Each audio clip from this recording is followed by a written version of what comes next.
s'il vous plaît. Votre attention, s'il vous plaît. On ne tire pas encore, hein, donc on pose les arcs. Hein. Ils sont chauds, ils sont chauds. Oui, chaud bouillant là, bien. Donc, donc ça s'adresse, on va dire essentiellement aux très jeunes et aux un petit peu moins jeunes dans la compagnie. Et donc je vais vous faire un petit discours, un petit récapitulatif des traditions du tir du roi. Vous devez, avant d'attaquer, vous avez certainement remarqué que j'ai tout un tas de tissus sur moi, ainsi que Jean, et ainsi que Rémi, ou Laurence, ou Marie-Françoise, ou Thierry.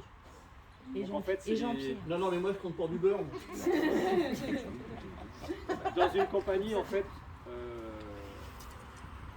nous recevons les écharpes. Quand on devient roi de la compagnie, quand on est capitaine de la compagnie, quand on est connétable. En fait, c'est des distinctions. Donc, ou éventuellement quand on est aussi champion de France.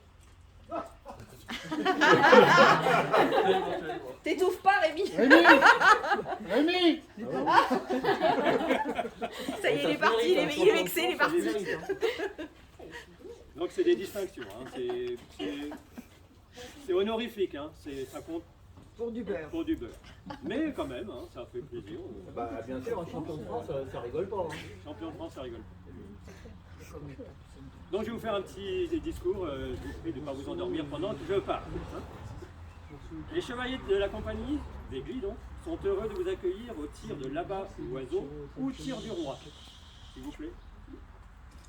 Donc on appelait avant, le tir du roi actuel, l'abat l'oiseau.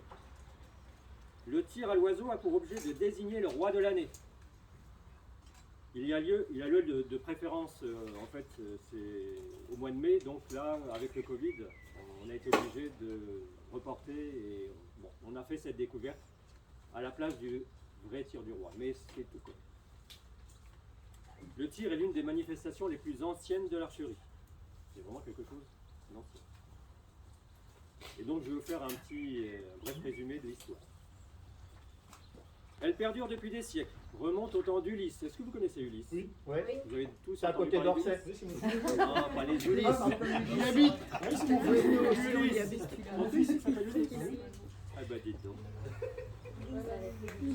C'est donc à l'époque d'Homère et de l'Iliade, donc ça remonte aux temps anciens. On trouvait déjà des récits qui relataient ce genre de tir, avec un oiseau vivant. Imaginez-vous, un oiseau vivant. Hein. Il fut vite remplacé par un oiseau en bois, quand même. Non, parce qu'à l'époque, il y avait peut-être aussi il y avait des gens qui étaient contre Une société protectrice des animaux. une société protectrice. Le tir se pratiquait sur une perche, c'est-à-dire un grand morceau de bois, à l'époque, qui faisait 20 mètres de haut. Donc imaginez-vous, 20 mètres de haut, c'est la distance à peu près entre là, toi, et les cibles. Donc ça, cette distance-là, remise en verticale.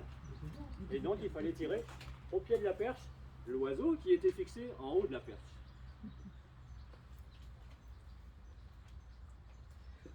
Et donc c'était tenu par des grandes ficelles ou des haubans comme on attache un mât dans un navire. Vous avez déjà vu un mât de navire qui est attaché dans les voiliers, tout ça, c'était attaché. À l'époque c'était comme ça. Au XIVe siècle, le célèbre connétable Bertrand, non pas moi, du Guesclin, c'est un de mes ancêtres, fut roi de sa compagnie. Ah oui, déjà, t'as vu, hein. Moi aussi, je suis roi de la compagnie. Et dès le XVe siècle, on le trouve en usage dans la plupart des provinces de France, la Bretagne, le Dauphiné, la Provence, la Gascogne, tantôt sous ce nom, tantôt sous celui de tir à l'arbalète. Donc les arbalètes, vous avez tous vu une arbalète, à quoi ça ressemble. Et aujourd'hui encore, nous l'avons vu conservé au sein des compagnies de tir à l'arc. Instauré par Charles V, rappelez-vous de Charles V. Ah oui, bien connu, voilà, Charles V. c'était à l'école. Oui. Cette tradition consistait à tirer l'oiseau, qui était dit à l'époque le papegay. Ce jeu date chez nous de 1524. On est en 2021. 1524, imaginez. Une certaine émulation par les jeunes naquit. Au lieu de bailler, tu vois. Émulation. Vouloir. Les deux tournants des tavernes, les détournants des bistrots. N'est-ce pas, Rémi? Les dissolutions, en quoi jeunesse était sujette. C'est vrai qu'à l'époque, la jeunesse, elle était un peu, bon, c'est un peu des fois comme maintenant, on les voyait plus au bistrot qu'ailleurs. Le tir je sais pas. Il a perdu la ligne. Des confréries d'archers et d'arquebusiers. Les arquebusiers, c'était à l'époque, les arquebusiers, c'était des tireurs au fusil, qui étaient des fusils à poudre noire qui étaient chargés par l'avant. Ça faisait beaucoup de bruit et beaucoup de mal aussi. Donc des confréries s'organisèrent. Le tir de l'oiseau avait lieu chaque année. Le vainqueur était proclamé roi pour une année. Il avait entre autres droit de celui de porter l'épée, d'assister aux processions, et on lui confiait les clés de la ville et il était exempté d'impôts, c'est-à-dire qu'il ne payait pas de l'impôt de l'année. Et t'aurais pu me le dire avant. Donc, imaginez vos parents, et vous-même plus tard, vous êtes un roi, vous ne payez pas d'impôts. Ah bah dites donc chouette alors, parce que les impôts... C'est plus d'actualité. Voilà. Bon, il y en a qui n'ont pas voulu ça, parce que les impôts, ça faisait pas assez de sous dans les caisses. Donc par un arrêt de 1727, Louis XIV dit que celui qui aura abattu l'oiseau 3 années de suite jouira sa vie durant de toute exemption de droits et de taille, aides et autres impositions pendant 3 ans. Louis XIV qui a dit ça. Louis XIV. Ah, il était bien. Ensuite, d'un tir vertical est venu le tir horizontal. C'était beaucoup plus simple, je pense. Donc il y avait moins de morts. L'oiseau est placé à 50 mètres du pas de tir et doit être abattu et reconnu comme tel par tous les archers. L'oiseau en bois doit ressembler le plus au perroquet. Papouguet. Voilà. Je pense qu'il devait avoir des plumes de couleur. En fait, je pense qu'il fallait le voir de loin. Donc il lui fallait de la couleur. Donc, le perroquet, de par ses couleurs, on le voyait de loin. Papego est un oiseau vert, mais son bec et ses pieds sont rouges. Il doit mesurer 1 pouce sur 2, soit environ 25 mm, 2,5 cm, sur 5,1 cm. C'est précis, hein. Ah ouais. Très précis. C'est pas gros, hein. C'est 2,5 par 5 cm environ, dans l'autre sens. Le jour, l'heure et la durée du tir sont fixés par la compagnie, indiqués par une affiche placée dans la salle. Enfin bref, ça je vous passe. Le jour dit, on décide d'une valeur du prix remis au roi et chaque membre y contribue pour une part égale. En principe, vous auriez dû, à l'inscription, déposer Une obole. une obole, une somme, de façon à payer les joyaux du roi. Quelque part. Pour vous, ce sera un chèque en blanc. Donc, le jour indiqué, donc, tous les archers sont là, il peut y avoir des tambours, de la musique, toutes ces choses-là.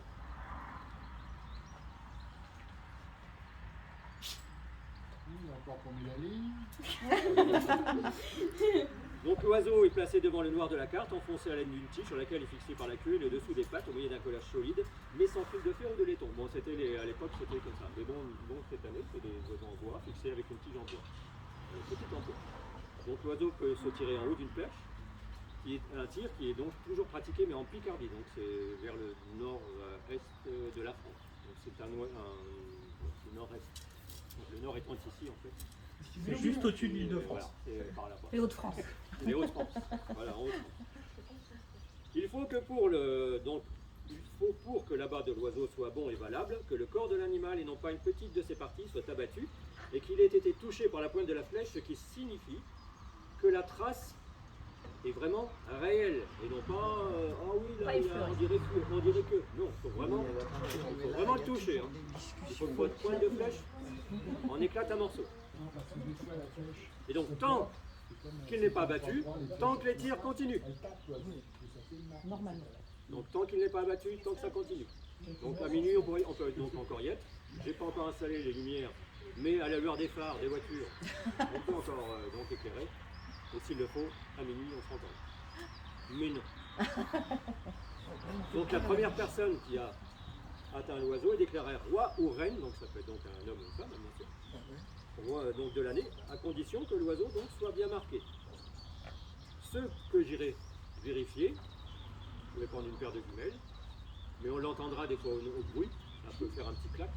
Mais s'il y a un doute, on vérifie la jumelle. S'il y a vraiment encore un doute à la jumelle, je me déplacerai ainsi que Jean avec la bannière et on ira voir et on verra si l'oiseau est abattu ou non. Et s'il est abattu, nous le ramènerons avec la flèche de celui qui l'a atteint et nous irons voir la personne qui a atteint l'oiseau. Et dès qu'il y a un doute, effectivement, dès qu'il y a un doute, le moindre doute, on arrêtera les tirs, puisque tout le monde va tirer sur la même vague. Il y aura, alors en principe, il y a un ordre de tir.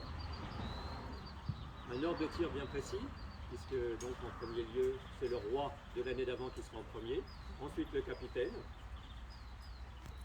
les membres du bureau, les connétables, et ensuite par ordre, les chevaliers. Voilà, les chevaliers aussi, donc tous ceux qui ont l'écharpe blanche, donc, comme celle-ci. Ici, nous avons 1, 2, 3, 4, 5, 6, 7 chevaliers.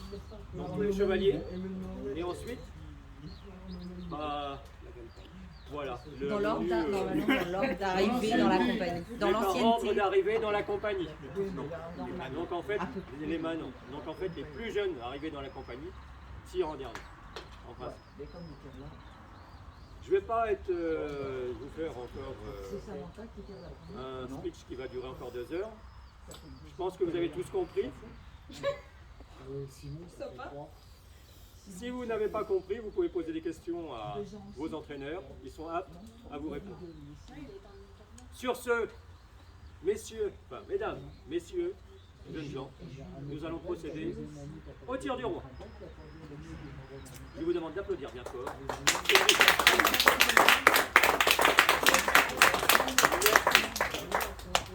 Archer, Salut. je vous salue.